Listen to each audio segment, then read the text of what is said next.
Bienvenidos a Zoom F7 y a otro directo más en Twitch.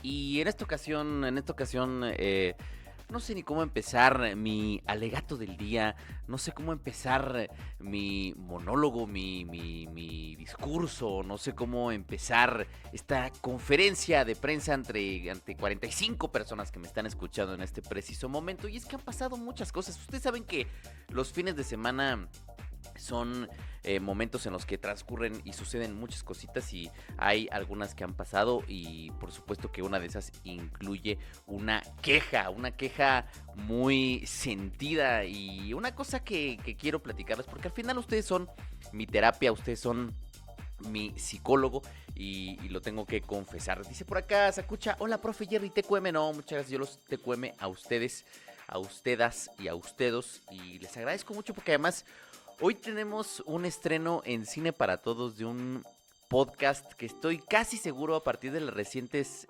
diálogos y conversaciones que ha habido en torno a Poor Things o Pobres Criaturas, como le han puesto acá en México, estoy casi seguro que el podcast de Pobres Criaturas nos puede traer una pequeña cancelación, una pequeña funita, y nos puede traer problemas. Ojalá que no, ojalá que la gente lo tome con humor, que fue como originalmente se realizó ese podcast. Y si no lo toman con humor, nosotros sí lo tomaremos con humor, porque ese podcast se hizo en un mood muy Felipe y con tenis, como dicen los jóvenes hoy en día, y yo espero que se lo tomen muy bien.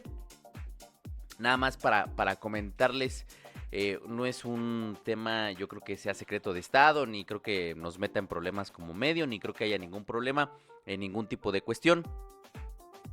El tocayo me ayudó a grabar una entrevista el día jueves, me ayudó a grabar una entrevista con el cineasta independiente Iván Lowenberg, y nosotros terminamos esa entrevista muy felices, terminamos esa entrevista con alegrías, con brincos, estrechamos nuestras manos, nos abrazamos y dijimos: tocayo, hoy hemos logrado lo imposible, hoy hemos sacado información que no se ha visto en absolutamente ningún lugar habido y por haber. Lo que hoy logramos no tiene comparación, lo que hoy conseguimos no tiene parangón.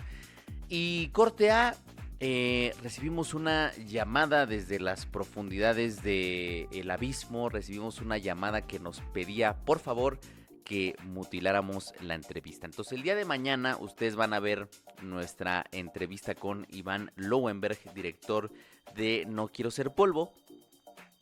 Desafortunadamente hay algunas cuestiones que se tuvieron que quedar fuera, muy a mi pesar. Yo las busqué, las peleé, las quise que llegaran hasta las pantallas del Zoom F7 y no lo logré. Entonces algunas cuestiones ahí que eran muy potentes, que eran muy poderosas, que yo creía que tenían que llegar, que yo creía que tenían que estar, pues finalmente no estarán en la entrevista. Sin embargo, y no obstante, la gran mayoría de lo que se dijo en ese podcast, porque es un podcast tal tipo, sí, es una entrevista tipo podcast, como la que hicimos con Fanny Soto y como la que hicimos con Humberto Busto, pues la gran mayoría de las cosas van a llegar, la gran mayoría de las cosas las van a ver, y lo único que me lamento es que hay un par de cositas por ahí que no, obviamente por respeto, ¿verdad? Pues no puedo revelar, pero que eran fundamentales para entender una serie de problemáticas que ocurren con el cine mexicano independiente, que creía yo que ahí encontrábamos la respuesta a lo que sucedía, y desafortunadamente se tuvo que ir ese material. Dice por acá Aarón: somos tu terapia, te gusta la mala vida, cabrón. Por cierto, ya quedó de nuevo Charal York. Ahorita te paso la nueva IP para que cheques que el server vaya bien. Lo haría yo, pero es que ando en el trabajo. Ya nadie quiere entrar a Charal York. Lo de hoy es Charalwood. Charalwood es el futuro de este server, de este Minecraft, de este maravilloso congal. Charal York vive en el pasado. Charal York ahora vive en nuestra memoria. Lo de hoy es Charalwood. Pero bueno, lo único que quería compartirles es que el día que hicimos la entrevista, pues estábamos muy contentos, estábamos muy felices. Dijimos, güey, conseguimos información, que le da sentido a por qué, digamos, de pronto el cine mexicano no está teniendo los números que necesita. Entendemos por qué el cine mexicano no está teniendo la publicidad que necesita. O sea, teníamos información que explicaba muy bien por qué hay una problemática muy grave en términos de distribución y exhibición del cine independiente en México. Desafortunadamente, ustedes podrán pensar, bueno, pues un minuto de información menos que podría cambiar. Un minuto de información menos pues puede cambiar y puede modificar el significado de muchas de las cuestiones de las que podemos hablar y conversar en este espacio y que hemos conversado en otros tantos espacios.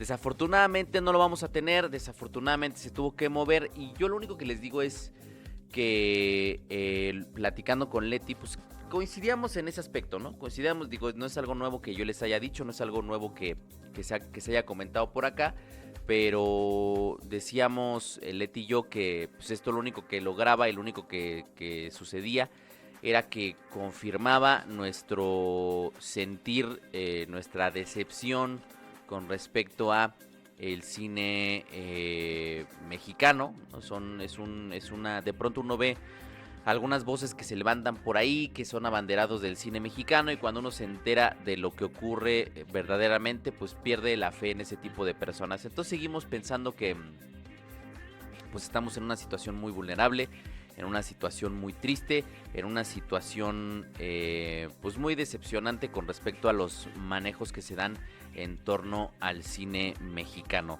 De todas maneras, yo creo que lo que llegó de la entrevista, lo que van a ver ustedes, pues es muy valioso. Tiene información, Iván lo cuenta de una manera muy, muy buena onda, pero pues continúa confirmando muchas de las cosas que hemos dicho aquí, ¿no? O sea, que no es rentable, que hay que tener un chingo de trabajos para poder hacer cine en México, que no se gana absolutamente nada de la taquilla prácticamente, pues que tener 2,000 espectadores es un hito, es un logro descomunal.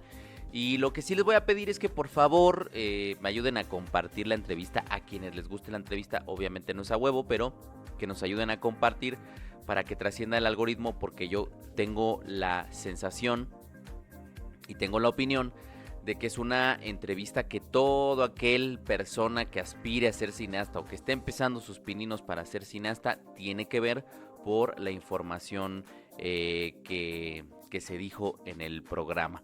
Dice Aaron, sube la entrevista completa a Patreon y déjala unos días ahí. Es que la bronca es que si lo subimos a Patreon y de pronto algún Patreon, digo que yo amo a mis Patreons y confío en ellos ciegamente, pero si de pronto alguno elige quitar un fragmento y ponerlo por ahí en Twitter o sacarlo, nos metemos en un problema. Pues miren, o sea, genuinamente no nos metemos en una bronca de ningún tipo.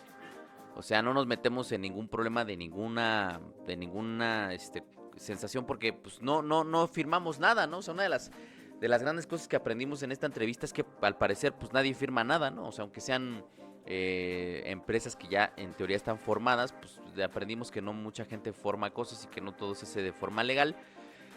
Y nadie firmó yo no firmé un NDA y yo no firmé una responsiva. O sea, yo podría publicar la entrevista íntegra, pero a mí Iván me parece un tipazo, se me hace un director independiente que está haciendo las cosas bastante bien. Y tampoco lo voy a poner a él en un aprieto, ¿no? Tampoco se trata de ponerlo en una situación vulnerable, porque él se ha estado portando chingón, ha estado haciendo las cosas de la mejor manera y incluso nos contó de una forma muy transparente muchas de las cuestiones. Entonces pues yo tampoco tengo que faltar, digamos, al honor de mi palabra, aunque no firmamos nada y no lo voy a hacer. Entonces no sé si lo más sabio sea subirla a Patreon y dejarla ahí, pero bueno, ya llegará tiempo para poderlo platicar. Dice el Tona, ¿puedes decir a qué persona o institución preocupa esa información? Pues a mí, miren, se me hace una tontería la información que se tuvo que quitar, porque la cuestión es que es un tema de particulares, ¿no? O sea, es un tema de particulares, es un tema, yo diría, más que de reputación, es un tema de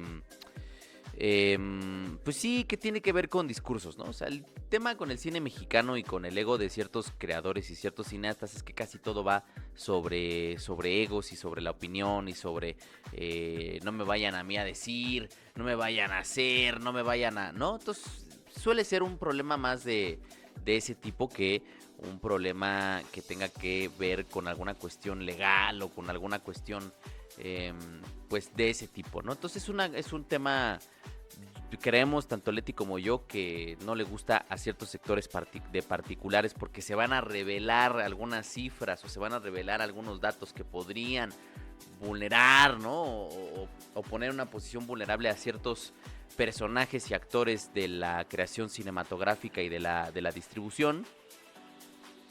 Y pues eso, ese es el tema que desafortunadamente lo tuvimos que quitar, pero se queda mucha información que es muy valiosa, se queda mucha información que creo que da seguimiento a mucho de lo que hemos dicho y la van a poder ver a partir del día de mañana. La van a poder ver a partir del día de mañana en el Zoom F7. Pero bueno, es un poco triste, sí nos entristece, sí nos pone un poquito, no de malas, pero sí nos da bajón. Sin embargo, ahí la van a tener mañana en el Zoom F7 para que la puedan ver y reitero, si les gusta, que la puedan compartir. En otras noticias, yo me acuerdo que por aquí alguna vez mi querido Edgar Tamayo compartió, no lo compartió en el Discord, me lo compartió directamente a mí porque alguna vez salió el tema Colosio, no sé por qué estábamos viendo, no sé de qué estábamos hablando, güey, de pronto pasan muchas cosas y en este podcast, stream, directo, just chatting, se habla de un chingo de cuestiones.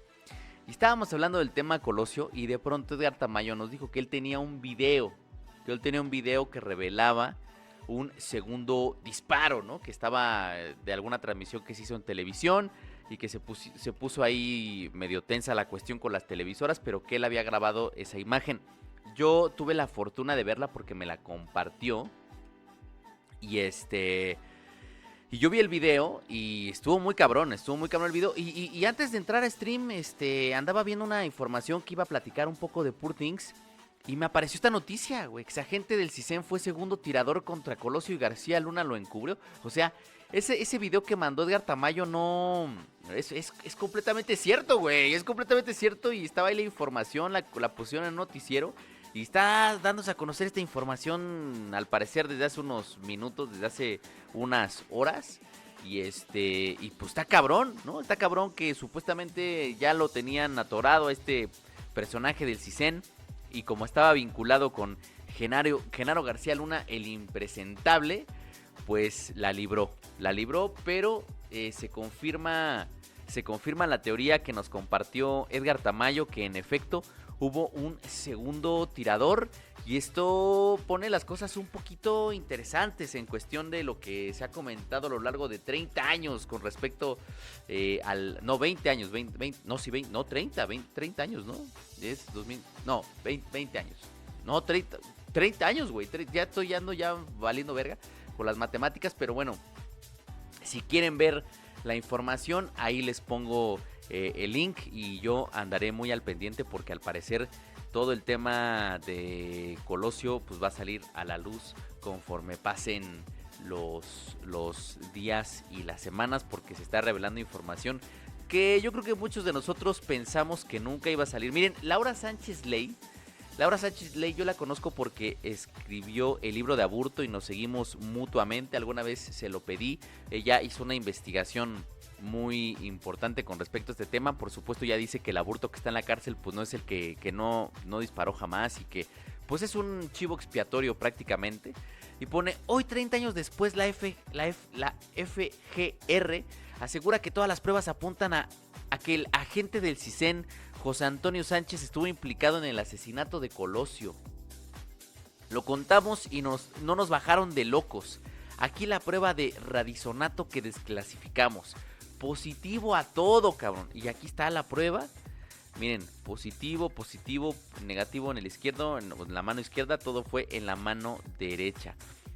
Pues ahí está, güey. Este caso, esto fue hace 3 minutos, ¿eh? Esto lo acaba de tuitear hace 4 minutos. Entonces, es una noticia que se está revelando conforme estamos haciendo este directo.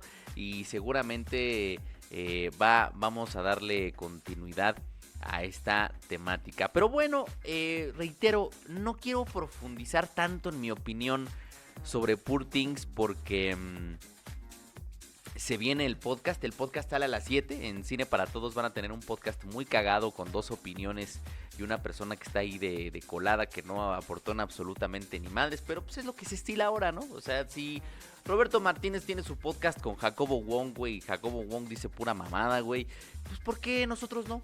O sea, porque si uno de los podcasts más exitosos en la historia de México tiene a un co-host que nunca aporta absolutamente nada y que se la pasa diciendo pendejadas, pues nosotros también podemos hacer eso, ¿no? O sea, nosotros también tenemos esa posibilidad y esa facultad de hacer este tipo de cosas. Dice Juan, ahora la pregunta seria, ¿por qué fue por parte del ejército el disparo a Colosio? Pues porque ahí lo dijo Aarón más abajo, ¿no?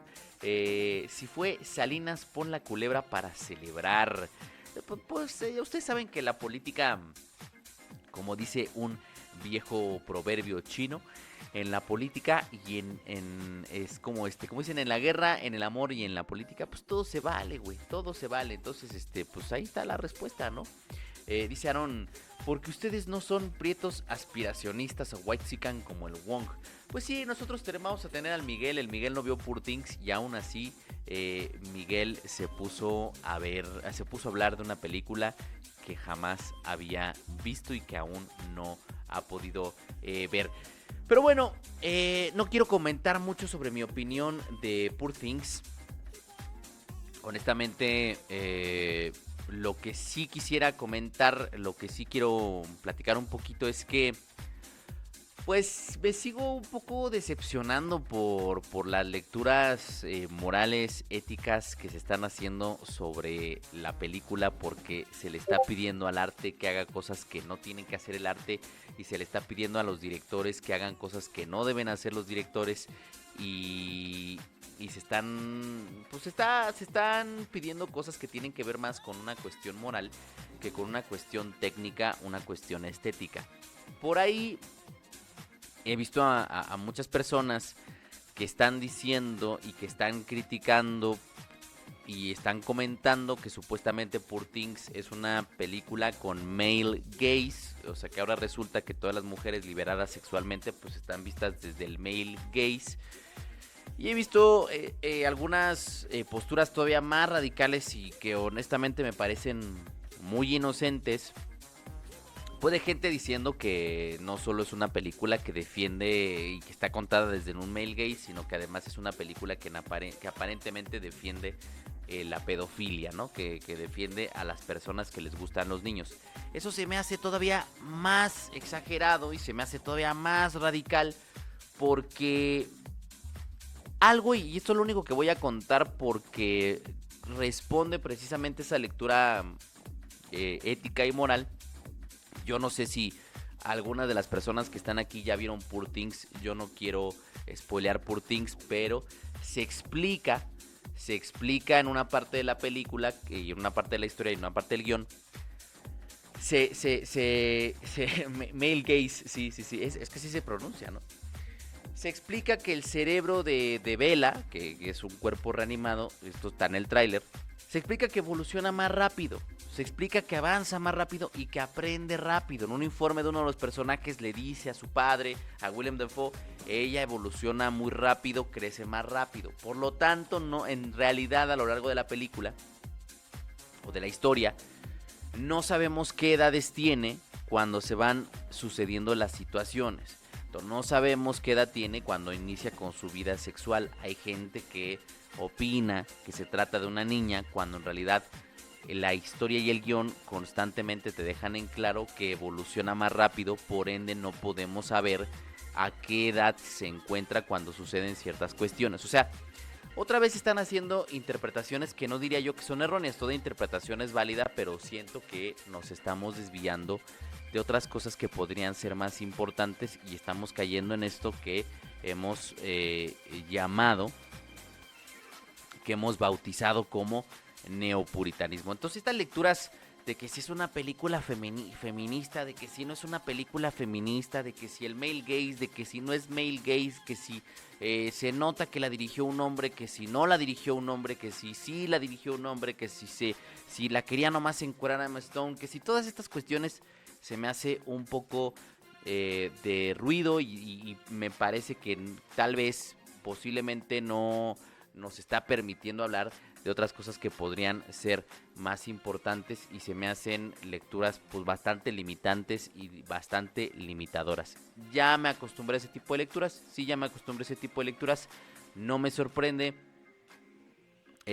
ya no se me hace algo extraordinario, más bien siento que pues ya no puedo esperar yo absolutamente nada bueno y nada complejo de un amplio sector que se ha dedicado, sin saber de lo que está hablando, que se han dedicado a intentar y a buscar hablar de cine, muchas veces sin conocimiento de causa, sin saber específicamente de qué es de lo que están hablando. Entonces, un poco el fenómeno, me alegra a mí que se esté hablando de Poor Things, porque eso posibilita que al podcast le vaya un poquito mejor. Pero siento que la discusión otra vez está yendo hacia bifurcaciones y caminos que tal vez nos están limitando en lo que podríamos estar discutiendo o debatiendo de la obra. No me extraña, es súper normal, es súper común. Al contrario, siento que estamos en una época de franco estancamiento en lo que respecta al análisis de audiovisuales, pero no me extraña porque al mismo tiempo estamos entrando de lleno a la era del audiovisual. Entonces, por un lado me extraña, por otro lado lo entiendo.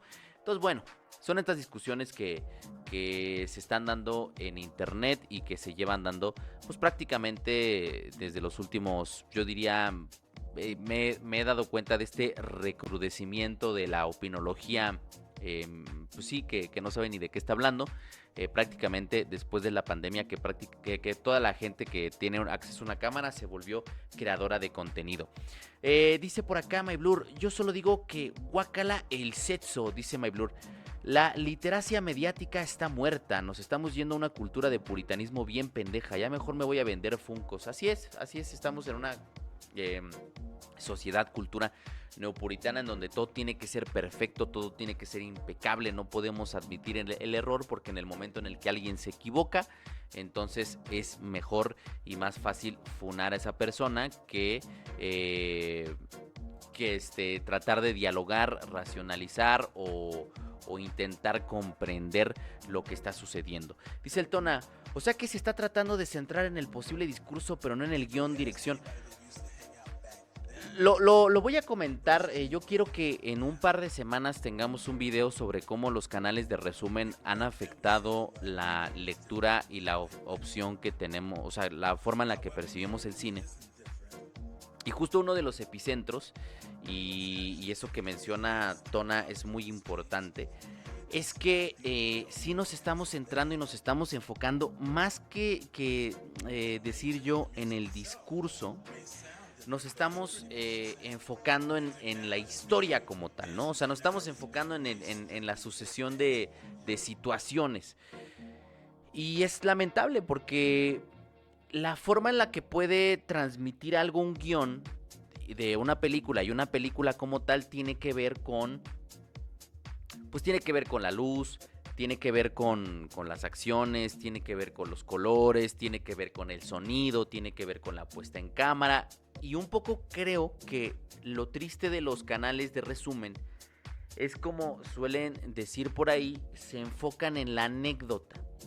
Eso es lo que está pasando, que actualmente siento que unos amplios sectores de la población se enfocan en la anécdota y no en el amplia gama de subtextos que te puede otorgar una lectura completa e integral de una obra. Pongo un ejemplo y justo por ahí quería empezar yo mi alegato a Poor Things. De entrada fui con Caro, con mi novia, y nos tocó una sala que si bien no estaba llena, pues sí estaba un 70-80%. Es decir, una sala que estaba que había bastantes personas. No me extraña porque si bien el Star System está muerto, es innegable que Emma Stone es un personaje muy mediático, es una actriz muy mediática. La tuvimos en Superbad, que es una obra que conecta muy bien con el público millennial. La tuvimos en La La Land, que es el santo grial de los centennials, la razón por la que muchos centennials han decidido hacer cine. Y además, como cereza ese pastel de una actriz hiperconocida que ganó un Oscar por una película súper conocida, pues apareció en Spider-Man, ¿no? Apareció en The Amazing Spider-Man con este güey Andrew Garfield, ¿no? Es una actriz muy conocida. Y eso, aunque no atrae a la gente como solía hacerlo hace 20 años, que a lo mejor Poor Things, en vez de tener 51 millones de dólares, tendría 300 millones de dólares en estos momentos, 100 millones de dólares, 150 millones de dólares, aunque no suele ser como antes, pues sí sigue trayendo a un amplio sector del público a verla. Entonces, y muy curioso y muy interesante cómo la sala estaba casi llena. Era una sala al 70-80%. Y el común denominador era una... Y siguiendo con el argumento de MyBlur y con la postura de MyBlur, era esta sorpresa excesiva. Esta sorpresa como de no mames, ¿no? ¡Oh, la verga! Con las escenas de sexo. O sea, había esta sorpresa desmedida de ver escenas sexuales explícitas entre Mark Ruffalo, que obviamente en el consciente colectivo o inconsciente colectivo lo conocemos como Hulk, ¿no? Es ver estas escenas sexuales, ¿no? Ahí de, ¡buah, no mames! ¿Qué pasó? ¡Qué cabrón! Yo no pensé jamás ver esto de Emma Stone. Y ver a Emma Stone haciendo estas escenas sexuales explícitas, ¿no? Entonces se sentía cierta incomodidad en la sala, se sentía cierto repele, ¿no? O sea, se sentía como esta cuestión de, ay, cabrón, yo tal vez no pensé que fuera a ver esto, ¿no? O sea, no pensé que esta era la historia, no pensé que esta era la película, no pensé que de esto se tratara. No está mal, no está bien, sino simple y sencillamente es lo que es, ¿no? O sea, tengo la certeza de que el público que estaba en la sala en la que compartí o con la que compartimos, pues no pensaban que fuese a hacer eso, ¿no? Y terminó siendo, al menos esa fue la sensación en la función, terminó siendo una función algo incómoda, ¿no? Buenas tardes, profe. Solo quería agradecerle por acogerme en este congal. Pasé por un año medio culero, pero aquí encontré un lugar seguro. Gracias por tanto. No, hombre, no hay de qué, Baby Miles, no hay de qué. Qué chingón que te sientes bien aquí. Y este es tu hogar, este congal es tu hogar. Y próximamente tu hogar virtual va a ser Charalwood, porque Charal York está muerto. Charal York ahora solo vive en nuestra memoria. Entonces, no, qué chingón, Baby Miles. Te agradezco un chingo la suscripción, que utilices aquí tu Prime, que ya saben que no les cuesta absolutamente nada, y apoyas un chingo este espacio. Entonces te agradezco muchísimo el apoyo, te agradezco un montón el que estés por acá y me hace muy feliz que te sientas acogido. Dice Juan: los millennials y los centennials, OLB, la Emma Stone coge y no es con Andrew Garfield, funa. Es que ese es el tema. O sea, el tema es que desafortunadamente, cuando ustedes ya vean, los que ya la vieron sabrán a lo que me refiero. Uno podría pensar que el componente, después de escuchar a la gente que va saliendo a las salas de cine, que el componente sexual es muy importante. Y no, o sea, el componente sexual pues no ocupa gran porcentaje del sexual explícito, ¿no? No ocupa gran porcentaje de la película. Son un par de secuencias de montaje, una que tiene con Mark Ruffalo y una que tiene en un prostíbulo, que lo que ayudan es a moldear la forma en la que percibimos a este personaje y la manera en la que evoluciona su sentir. Yo lo decía en el podcast y ahí lo van a escuchar. Para poder comprender su madurez y su crecimiento del cuerpo a la mente, tenemos que ver esas escenas. Yo sé que recientemente hubo un debate en Twitter de qué tan importante o no son las escenas de sexo en una película, qué tan importante o no es mostrar ese tipo de escenas de esa forma, si vale la pena, si tiene algún sentido narrativo o no. Aquí lo tiene completamente. La razón por la que se presentan de esa forma es para entender la evolución del personaje de Mark Ruffalo y para entender cómo ella va a transitar de su cuerpo a su mente. Si no tenemos esa referencia, difícilmente comprendemos el cómo es que ella llega a las conclusiones que llega y cómo alcanza la madurez que termina alcanzando. Lo malo es que nos terminamos quedando en una lectura que tiene que ver con un par de secuencias de montaje y no nos quedamos con el conjunto de la historia, con el conjunto del guión, con el conjunto narrativo. Y el conjunto narrativo, y aquí perdón para toda la gente que no está de acuerdo y que es que a lo mejor y no era necesario o los pudo haber filmado de otra manera, el conjunto narrativo, es decir, la totalidad de la historia, dependen y necesitan de esas secuencias para poder cerrar muy bien el mensaje que quiere transmitir. Dice por acá Chilerac: yo me fijé más en las risas del público que en esas escenas hot. Y dice el Pepillo: la generación Z cuando descubre cómo se hacen los bebés. Sí, dice Chancay: en mi sala que estaba llena, creo que sí hubo me imagino una que otra reacción incómoda en esas escenas, pero en general me parece que se la pasaron bien. Muchas risas y me sorprendió que nadie se salió de la sala. Y dice el Tona: curioso que 2 de las películas más nominadas al Oscar tengan escenas de sexo, pero con estilos, me imagino, muy diferentes. Sí, digo, las escenas de sexo de Yorgos Lanthimos son infinitamente superiores a las de Christopher Nolan, y con esto por supuesto quiero decir que muy probablemente tengo un 99.9% de certeza de que Yorgos Lanthimos coge mejor que Christopher Nolan, pero no voy a juzgar a una persona que ya de entrada se ve que es aburridísimo el cabrón, ¿no? Pero bueno, es parte de la historia, es parte de la sátira, es parte de la burla, es parte de la mofa que está haciendo, porque además esa es otra, ¿no? De pronto se menciona, no, es que a mí me sorprende cuando las lecturas en internet o las lecturas de ciertos sectores de la web se van por ciertos... ya lo mencioné, por conversaciones que en apariencia no deberíamos de hablar, por el simple hecho de que el género con el que está hecho la película ya va hacia esos derroteros, ¿no? Ya va hacia esos tiros. Por ejemplo, pues Poor Things es una sátira, ¿no? Es una sátira. ¿Y qué es una sátira? Pues es una farsa cómica, ¿no? O sea, está satirizando un sector de la masculinidad, estás satirizando un sector de la feminidad, o sea, estás satirizando el sexo, estás satirizando el valor que le concedemos desde lo conservador a la experiencia sexual de una mujer, o sea, es una sátira, güey.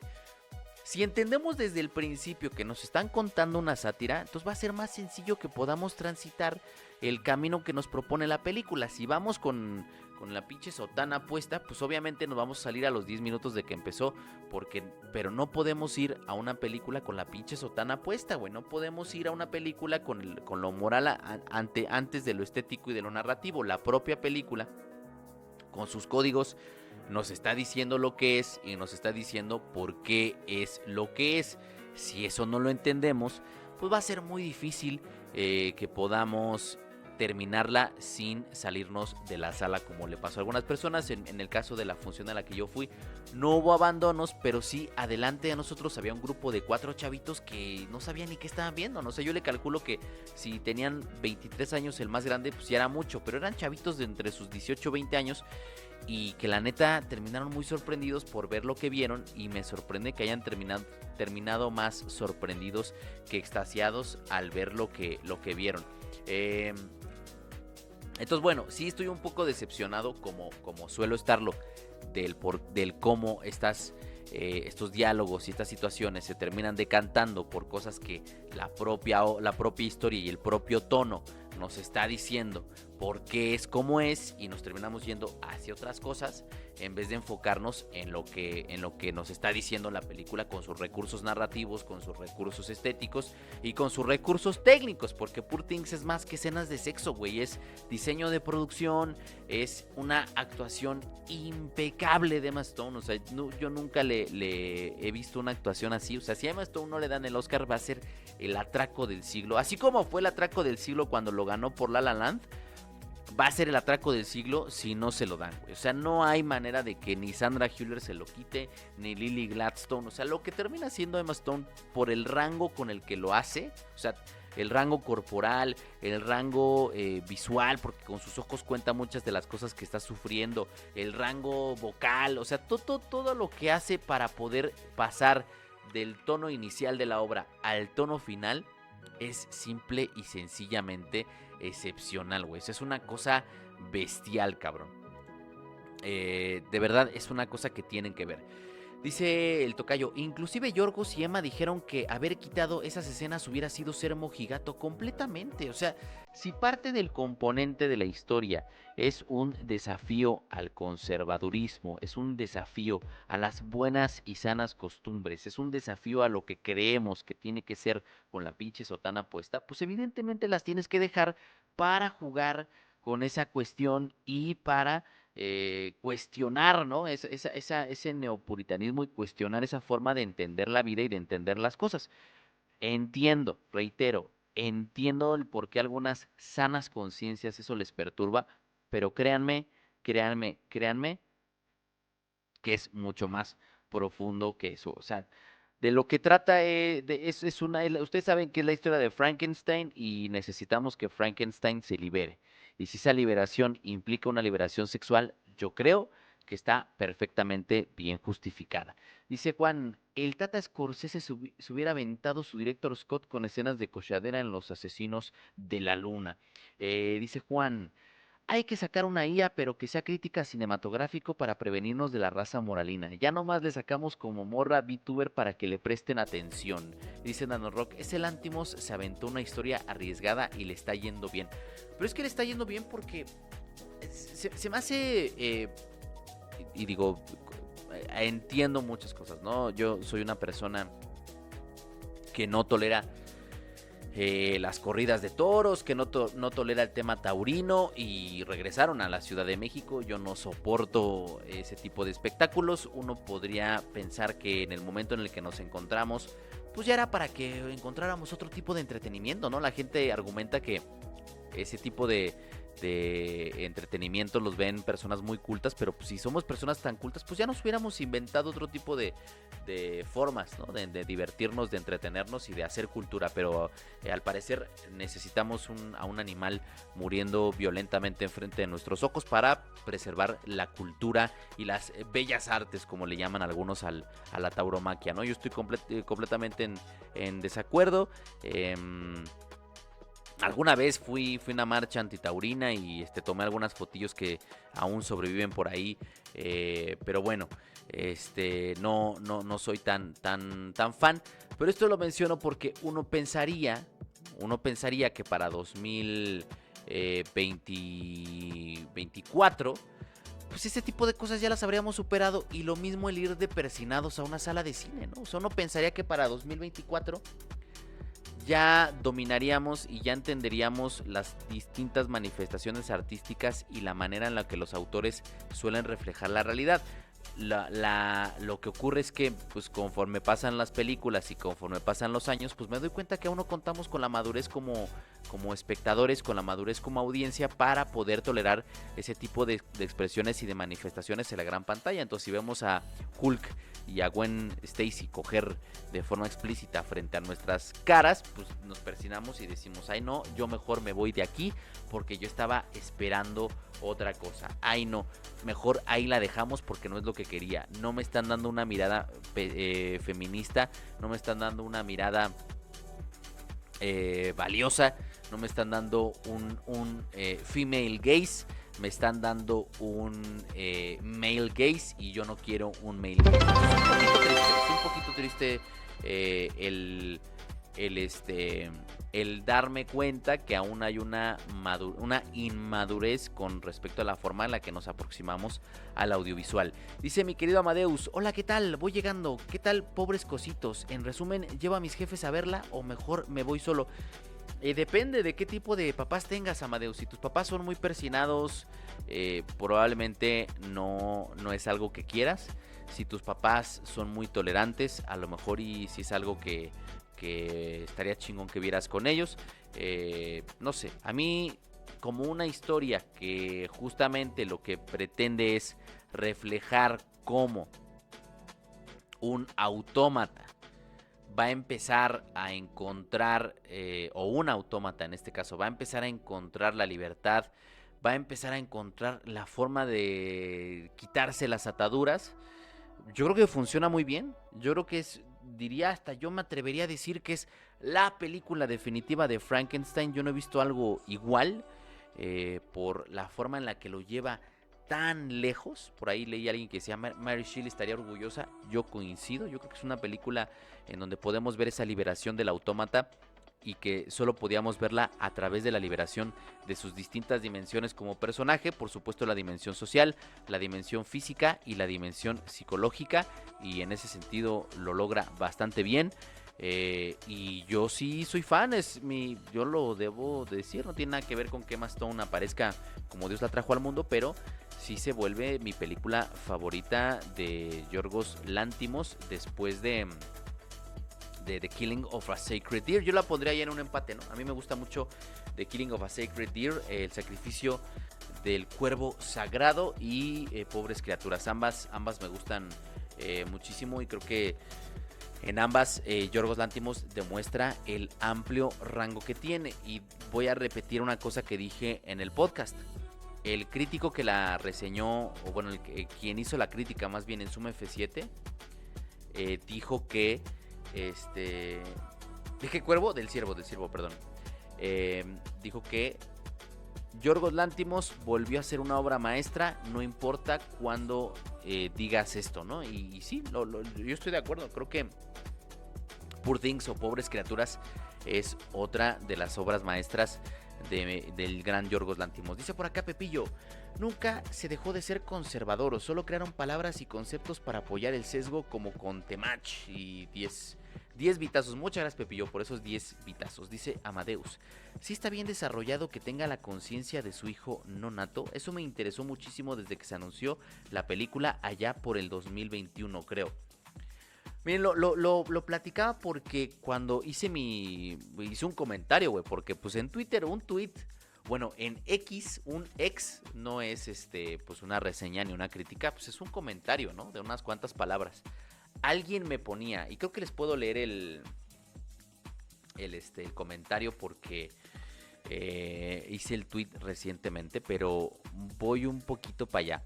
Miren, puse el tweet y comentó Steve Martin. Dice por acá. Dice: es como Barbie sin juguetes, aunque los únicos defectos son lo del cerebro del bebé en el cuerpo de una adulta y la subtrama romántica forzada entre Max y Bella. Por lo demás, es una buena película. Y a lo que voy es que si vamos como buscando una justificación biológica al cómo evoluciona el cerebro, creo yo que estamos afrontando mal la obra. Porque como muy bien dice un reply ahí, una respuesta que le hicieron a ese comentario, lo del cerebro es para entender cómo su mente va evolucionando sin prejuicios. Y hay un chingo de escenas, güey, un chingo de escenas en donde Lanthimos es insistente en ello. Que tenga un cerebro de un bebé no significa que va a tener el desarrollo de un bebé. O sea, no significa que 2 años después Bella va a tener 2 años como un bebé de 2 años. No, significa que lo que queremos es ver esa evolución social sin prejuicios. Eso que llamaban una tabula rasa, ¿no? O sea, está una mente en blanco que se va a encontrar con un montón de situaciones en donde constantemente nos va a dar a entender que es una mente en blanco. No significa que es una niña.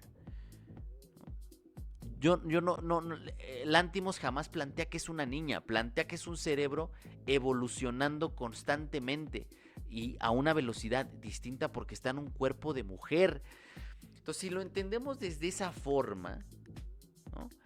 Esa cuestión de no, es que es de pedófilos y no, es que se están cogiendo una niña, no, es que la película nunca plantea ese dilema. ético-moral. La película te está planteando que es un cerebro en blanco que está creciendo y que está evolucionando, para usar una palabra mejor, porque crecer no es una palabra que detalle con exactitud lo que quiso decir, sino que está evolucionando sin prejuicios. Y reitero, no hay una escena que hable de eso, no hay dos escenas que hablen de eso, hay un chingo de escenas, un chingo de escenas que ahondan precisamente en esa cuestión del prejuicio, que está creciendo sin prejuicio. Llega con una, les pongo un ejemplo, ¿no? Llega con una viejita y le dice, llega con la viejita y le pregunta, ¿usted cuánto tiempo tiene sin coger, no? Y la viejita le dice, puta, como 20 años. Y le dice, ¿ya 20 años? No, no mames. O sea, como diciendo, no mames, güey. Pero bueno, ¿se lo hace con la mano? Ah, bueno, sí, de vez en cuando, ¿no? Ese tipo de cosas, para una mente como la nuestra, que está llena de prejuicios, yo estoy seguro que mucha gente en la sala fue como de, ay, no mames, ¿a poco las viejitas se masturban? Pues sí, güey, las viejitas se masturban, güey. Pero tu pinche prejuicio de que los viejitos no cogen, güey, se está entrometiendo, ¿no? Entonces, a mí algo que me gusta de Poor Things es que justo cuestiona los prejuicios, güey, ¿no? Apenas salió que Robert De Niro fue papá a los 80 años, güey. O sea, Robert De Niro acaba de tener a un hijo a sus 80 años, güey. Y el Robert De Niro, pues la única declaración que dijo fue, pues voy a tratar de durarle, ¿no? O sea, voy a tratar de que mi hija o mi hijo, creo que fue niño, voy a tratar de vivir para estar ahí, ¿no? Para existir. Pero eso es lo que hace constantemente, desafiar a nuestros prejuicios, desafiarnos como espectadores, porque el cerebro de ella es un cerebro limpio, que está creciendo en blanco y que por eso es muy importante entender cómo el diseño de producción y cómo el uso del color y del blanco y negro está acompañando ese discurso en el que estamos dando a entender que su cerebro es un cerebro en blanco, es un cerebro que está aprendiendo, que está llegando a un mundo que no conoce, que está llegando a un mundo que no entiende, que está llegando a un mundo que no se ve igual a como nosotros lo percibimos. Entonces, si de pronto Bella Baxter llega a Portugal, Portugal no se va a ver como Portugal.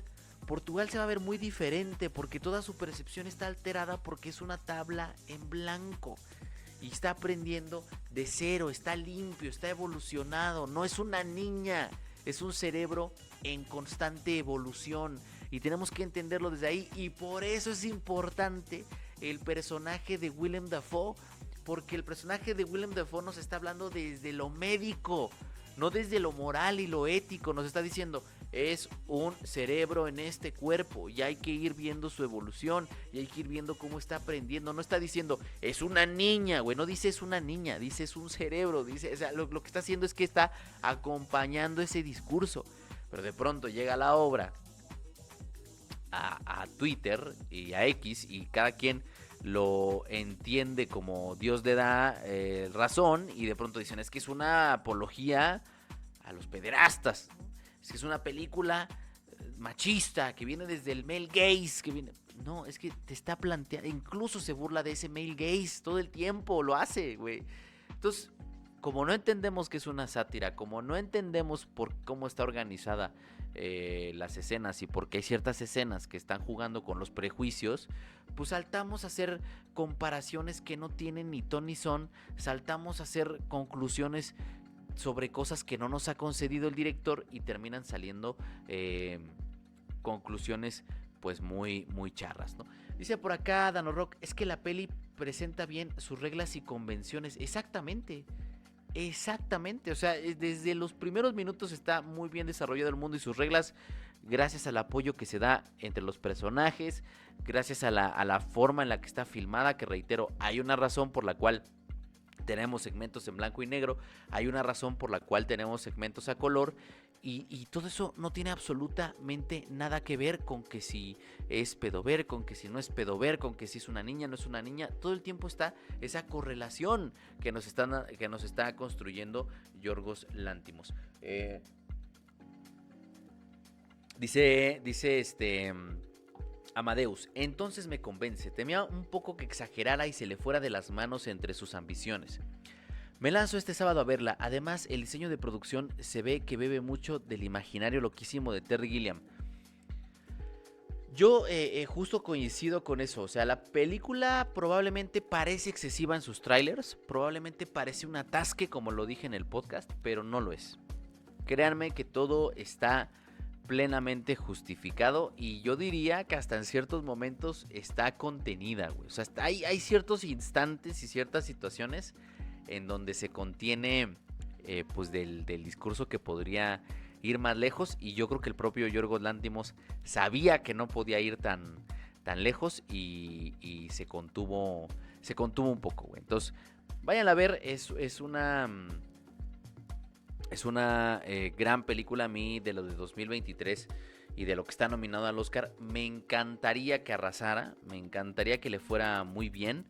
Sé que va a arrasar Oppenheimer, ojalá me esté equivocando y Poor Things sea la gran sorpresa de la noche, pero debería arrasar porque es una película, es una obra redonda, como suelen decir. O sea, todo contribuye a que la historia o lo que quiere decir Yorgos Lanthimos se cuente de la mejor manera.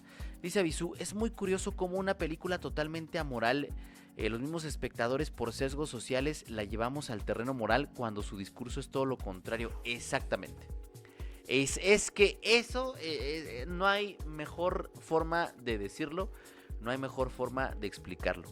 Una película amoral, nosotros le ponemos los sesgos y ahí es donde la estamos interpretando a conveniencia según lo que nosotros sentimos y a partir de nuestros pinches propios prejuicios. Y bueno, ahora también quería agradecerles. Yo creo que me voy a echar un ratito de Fortnite, no tanto de Minecraft. Hoy tengo un poquito más de ganas de desbloquear al Snake. Entonces, si se quiere conectar el tocayo o alguien más a la charla ahorita en el Discord, están invitados. Dice Amadeus, entonces, ¿qué dices?